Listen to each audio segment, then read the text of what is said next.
ವಿಜಯದಲ್ಲಿ ದಂಡನಾಯಕರು leader, ಸೈನ್ಯ leader ಆಗಿದ್ರು ಅಂಥವರು ಹಿಂಗೆ ಮತ್ತೆ ಯಾವ ಅವ್ರ ಅಮ್ಮ ಅಪ್ಪ ಯಾವ ತಾಯಿ ಮನೆ ಹೇಳ್ತವ್ರಲ್ಲ, ಯಾವ ಏನೊಂದು ಮನೆಯಲ್ಲಿ ನಾವು ಯಾರು ಹೇಳ್ತಿದ್ದು ಬ್ರಾಹ್ಮಣ ರೊಟ್ಟೆ ಇರಬೇಕು, ಬ್ರಾಹ್ಮಣ ರೊಟ್ಟೆ ಇರ್ಬಿಟ್ರೆ ನಮಗೆಲ್ಲ ಬಂದ್ಬಿಡುತ್ತೆ.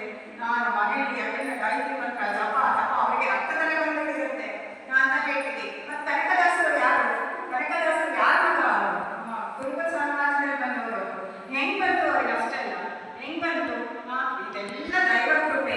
ಭಗವಂತ ನಾನಿಗೆ ಏನಾದರೂ ಒಂದು ಬೇಕಾಗಿದ್ರೆ ನಿನ್ನಿಂದ ಇಂಥದ್ದೊಂದು ಪ್ರಚಾರ ಆಗುತ್ತೆ, ಸಮಾಜಕ್ಕೆ ನಿನ್ನಿಂದ ಇಂಥದ್ದೊಂದು ದೈವಿಕ ಸೇವೆ ಇದೆ ಅಂತ ಹೇಳಿದ್ರೆ ಎಲ್ಲಿಂದ ನಾನು ಕಳಿಸ್ಕೊಳ್ತಾರೆ. ಯಾವ ಜಾತಿ ರೂಪಕ್ಕೂ ಬಿಡೋದಿಲ್ಲ, ಯಾವ ಕಾಡಿನ ರೂಪಕ್ಕೂ ಬಿಡೋದಿಲ್ಲ ಅನ್ನೋದಕ್ಕೆ ಕನಕದಾಸರೇ ಬೆಸ್ಟ್ ಎಕ್ಸಾಂಪಲ್ ಅಂತ ಹೇಳ್ತೀನಿ.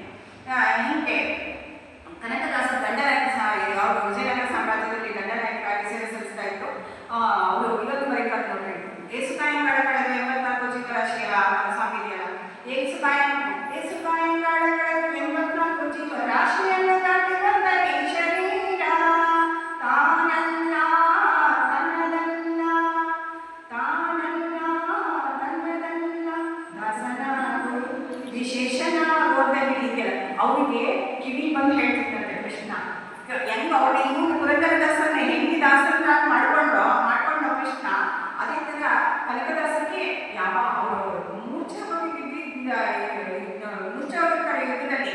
ಮೂರ್ಛೆ ಹೋದಾಗ ಕಿವಿ ಕೇಳಿಸ್ತಾ ಇರುತ್ತೆ, ನನಗೆ ದಾಸ ಆಗು, ನನಗೆ ದಾಸ ಆಗು ನೀನು ಕೇಳಿಸ್ತಿರುತ್ತೆ. ಆಗ ಅವರು ಹೋಗಿ ಅಲ್ಲಿ ಏನಾದ್ರು ಮನೆ ಪರಿವರ್ತನೆ ಆಗಿಲ್ಲ, ಅದಕ್ಕೆ ಗೊತ್ತಿರೋದು ದಾಸ ಆಗು ನೀನು ಒಂದು ನನಗೆ ಆಮೇಲೆ ವಿಶೇಷ ಆಗುತ್ತೆ ಅನ್ನೋದು. ಎಷ್ಟು ಜನ ಈಗ ವಿಜಯನಗರ ಸಾಮ್ರಾಜ್ಯದಲ್ಲಿ ಎಷ್ಟು ಜನ ದಂಡನಾಯಕರು ಸತ್ತು ಹೋಗಿದ್ದಾರೆ, ಅವರ ಹೆಸರು ಯಾರ್ದಾರು ನೆನಪಿದೆ ನಮಗೆ? ಯಾರ್ದಾರು ನೆನಪಿದೆ? ವಿಜಯನಗರ ಸಾಮ್ರಾಜ್ಯದಲ್ಲಿ ಎಷ್ಟು ಜನ ದಂಡನಾಯಕರು ಹೋದ್ರು ಈಗ. ಆದರೆ ಇವರು ದಾಸ ಆದ್ರು, ಅದಕ್ಕೆ ವಿಶೇಷ ಆದ್ರು. ದಾಸನಾಗು ವಿಶೇಷನಾಗು, ದಾಸ ಆಗಿದ್ದಕ್ಕೆ ಇವರು ದಾಸನಾಗಿದ್ದಕ್ಕೆ ವಿಶೇಷ ಆದ್ರು. ಈ ಕಾಲಕ್ಕೂ 450 ವರ್ಷಗಳ ನಂತರನೂ ನಾವು ಕನಕದಾಸರ ಹೆಸರೇ ಹೇಳ್ತೀವಿ. ಆಮೇಲೆ ಎಂತೆಂಥ ಕೀರ್ತನೆಗಳನ್ನ ಬರೆದಿದ್ದಾರೆ.